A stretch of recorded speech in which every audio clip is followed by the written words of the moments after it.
नरेश भाई साहब को सरकार द्वारा अनैतिक तरीके से गिरफ्तार कर लिया। जिला स्तर पर पूरे राजस्थान में ज्ञापन दिया है साहब नरेश भाई साहब की रिहाई के लिए। जेल में जो व्यक्ति अंदर बैठा है उसको कानून के द्वारा छूटेगा कि तुम्हारी रिहाई की आवाज से छूटेगा, ये बताओ। न्यायपालिका भी आजकल सरकार के दबाव में काम करने लगे साहब। वो लोकसभा अध्यक्ष ओम बिरला सबसे बड़ा दुश्मन है इस टाइम नरेश मीणा का। अब कैसे काम चलेगा ये बताओ, कब तक जेल में रहेगा तुम्हारा नरेश भाई? मैंने पहले जूते त्याग दिए, मैंने अब शर्ट त्याग दी। राजधानी जयपुर के स्टेचू सर्किल पर हम अभी खड़े हैं। नरेश मीणा बहुत बड़े संकट के अंदर अब फंस गया है। हम बार बार नरेश मीणा की बात करते हैं। 8 महीने टोंक की जेल से जब बाहर आया, लेकिन उसके बाद फिर भजनलाल सरकार की चपेट में नरेश मीणा आ जाता है, क्योंकि पिपलौदी में जो स्कूल जो ढहा था, जिसके अंदर बच्चे दब के मर गए थे, वहाँ पर इंसाफ दिलाने के लिए, उनकी इंसाफ की आवाज़ बनने के लिए नरेश मीणा वहाँ आंदोलन कर रहा होता है। लेकिन सरकार उसको गिरफ्तार, सरकार की पुलिस उसको गिरफ्तार कर लेती है। लेकिन एक बार फिर से वो दोबारा से जेल की यात्रा कर रहा है, यानी कि जेल की रोटी खा रहा है और जेल का पानी पी रहा है। नरेश मीणा को लेकर संकट इसलिए है कि नरेश मीणा एक बार बड़ी मुश्किल से जेल से जब बाहर आया, उसके बाद फिर दोबारा से जेल में जाता है। तो ऐसे में नेताजी तो जेल के अंदर हैं, लेकिन नेताजी के जो समर्थक हैं वो बड़े बेचैन बाहर घूमते रहते हैं। उनके समझ में नहीं आता है कि क्या किया जाए, क्या क्या नहीं किया जाए। समय समय पर वो आंदोलन भी करते हैं, आवाज़ भी उठाते हैं, अपील भी करते हैं, पीले चावल भी बांटते हैं और मुहिम को इंकलाब जिंदाबाद, यानी कि कह सकते हैं कि नरेश मीणा के लिए हमेशा इंकलाब जिंदाबाद का जो झंडा है उसको बुलंद करते रहते हैं। यानी कि ना तो नेताजी थकते जेल के अंदर और ना ही समर्थक के बाहर, जेल के बाहर हार मानते।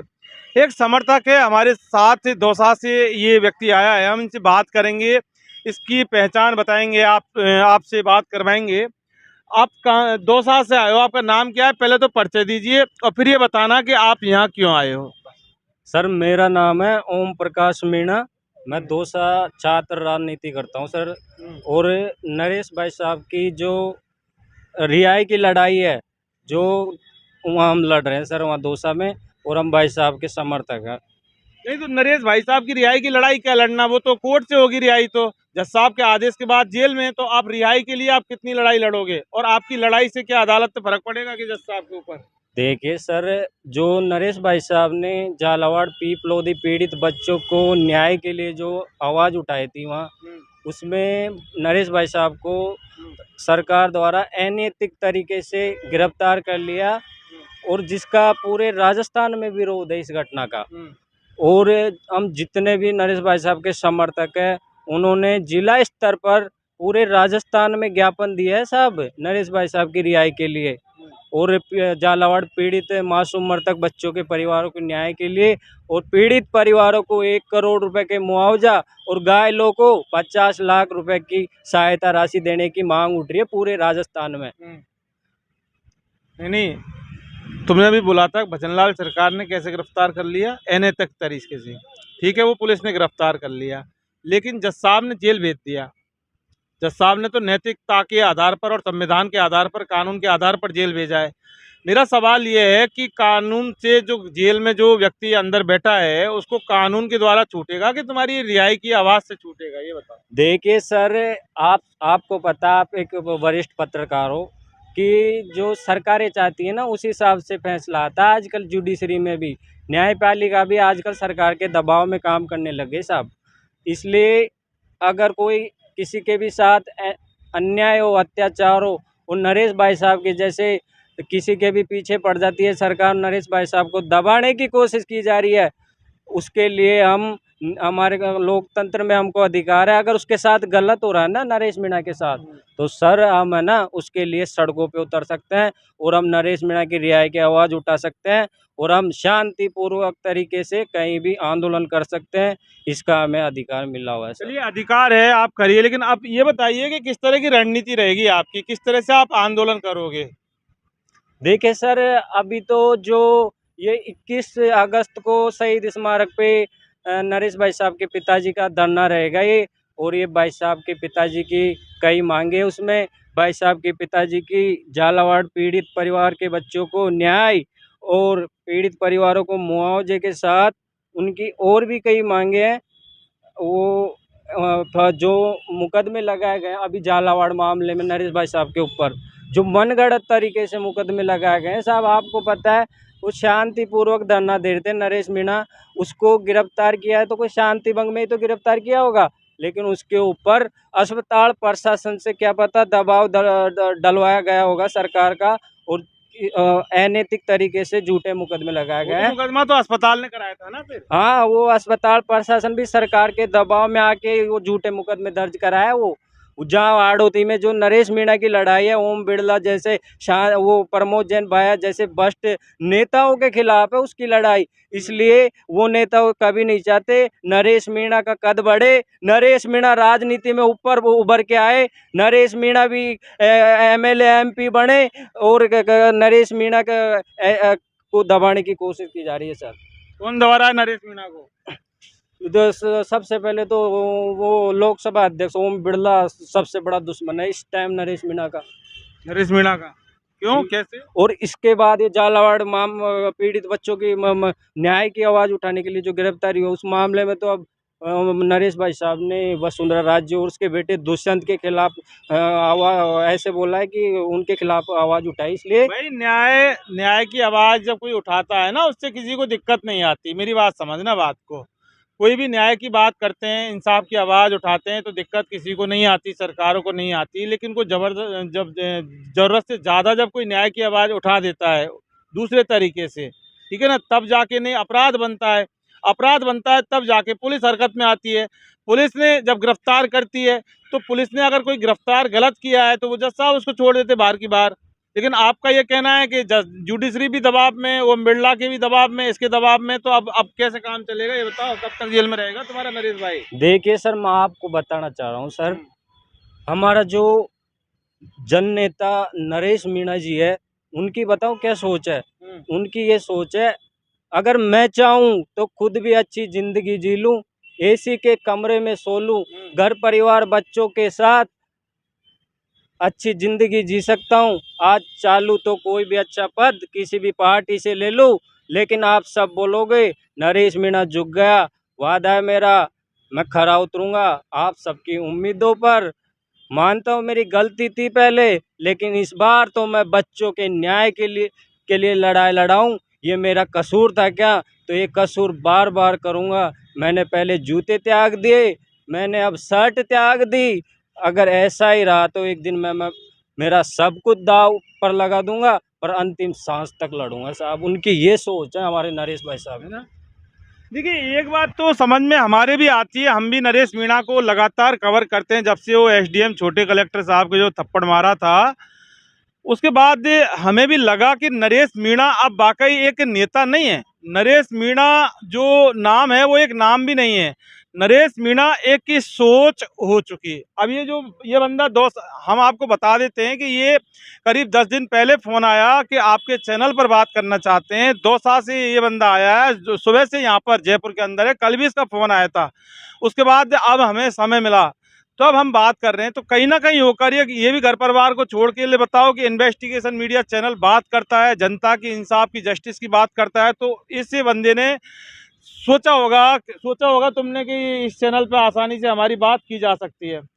तो नरेश मीणा एक सोच बन चुकी, ये बात एक शाश्वत सत्य, और सरकार को जरूर ये समझना होगा कि नरेश मीणा अब कोई नेता नहीं है। कोई नेता है, बागी नेता है, नरेश मीणा है, उठा के पटक दो। कि नरेश मीणा एक बहुत बड़ी सोच है, और नरेश मीणा जो सोच है उसका जो असर होता है, जब भी नरेश मीणा के ऊपर कोई संकट किसी भी तरह से आता है तो समर्थक खड़े हो जाते हैं। तो इसका मतलब नरेश मीणा के पीछे समर्थक नहीं खड़े, नरेश मीणा नाम की जो सोच है उसके पीछे समर्थक खड़े। सोच हो गई है नरेश मीणा, है ना सर। मैं आपको एक बात बताना चाहता हूँ कि राजस्थान में देखो, हर जिले में नरेश मीणा के समर्थक है, और अगर नरेश मीणा के साथ कभी भी कोई अन्याय होता है और उनकी ऐसी गिरफ्तारी होती है, झूठे मुकदमे लगाए जाते हैं, जब आपको खुद को भी पता है, जगह जगह तो कलेक्ट्रेट पे ज्ञापन दिया जाता है, जगह जगह कलेक्ट्रेट का घेराव होता है, और पूरे राजस्थान में चक्का जाम हो जाता है। आपको पता है उनकी एक अपील पे। तो मैं आपको एक बात बोलना चाहता हूँ शर्मा जी, आपके चैनल के माध्यम से मैं आपको एक बात बोलना चाहता हूँ। बोलिए। हम कोई दबी कुचली कौम से नहीं आते, हम वॉरियर कौम से आते हैं। अगर नरेश मीणा को न्याय नहीं मिला ना तो हम न्याय छीनना जानते हैं और जयपुर के दांत फाड़ना जानते हैं। हम इस भजन लाल की कुर्सी को यहाँ से उठा के बंगाल की खाड़ी में पहुंचा देंगे अगर नरेश मीणा के साथ ऐसे गलत होता रहा। अगर नरेश मीणा की आवाज़ को ऐसे दबाया गया तो पूरा सर्व समाज, राजस्थान का सर्व समाज आज नरेश मीणा के पीछे है। कोई भी ऐसी कोई ताकत नहीं है जो नरेश मीणा के खिलाफ कोई गलत कर सके।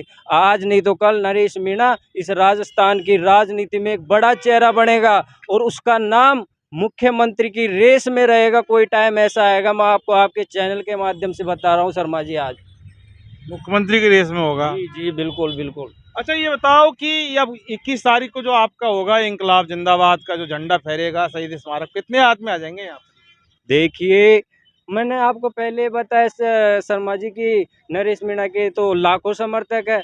नरेश मीणा की तो एक आवाज़ पे इस जयपुर के राजधानी में 2-3 लाख लोग पहुंच जाए अगर ऐसी कोई स्थिति बने बड़े आंदोलन की। पुलिस है यहाँ पे शहीद स्मारक पर? सुनो, पुलिस है ना, लेकिन आपको भी पता होगा कि नरेश मीणा को चाहने वाले सब बागी है। उनके समर्थकों को बागी मानती है सरकार भी और पुलिस प्रशासन भी। उनको पता है कि नरेश के समर्थक सरकार से आर पार की जंग लड़ते हैं, सीधा लाठी बाटा चले, चाहे पथराव हो, कुछ भी हो, नरेश के समर्थक कभी पीछे नहीं हटते और नरेश की लड़ाई ऐसे लड़ते रहते हैं। देखिए, बहुत अच्छी बात है, होना चाहिए, समर्थक हैं, जोश है, युवा हैं। दूसरी बात, हमने भी आपको बोला है कि नरेश मीणा कोई ऐसी वैसी हरकत करता है तो हमें नहीं लगता कोई इसके साथ होता। हम भी लगातार नरेश मीणा की बात करते हैं, तो आज नरेश मीणा एक सोच बन चुकी घर घर के अंदर। नरेश मीणा एक नाम नहीं है, सोच है। इंकलाब जिंदाबाद। ये एक बात और बताना चाहता हूँ मैं सर, जो हमारा ये 21 अगस्त को शांतिपूर्वक तरीके से हमारे नरेश भाई साहब के आदरणीय पिताजी कल्याण सिंह जी यहीं शहीद स्मारक जयपुर पर एक दिवसीय धरने पर बैठेंगे। तो हम मेरी आपके चैनल के माध्यम से जितने भी नरेश भाई साहब को चाहने वाले उनके समर्थक हैं, उनसे अपील है कि आप सब नरेश भाई साहब के लिए एक दिन का समय निकाल कर ज़्यादा से ज़्यादा संख्या में शहीद स्मारक जयपुर में पहुँचे और हमारे आदरणीय कल्याण सिंह की आवाज़ जी की आवाज़ को मजबूत करें, नरेश भाई साहब की रिहाई की आवाज़ को मजबूत करें और जो एक अलग क्रांति की नरेश मीणा ने जगाई है उसको और भी ज़्यादा बुलंद करने का कष्ट करें सब।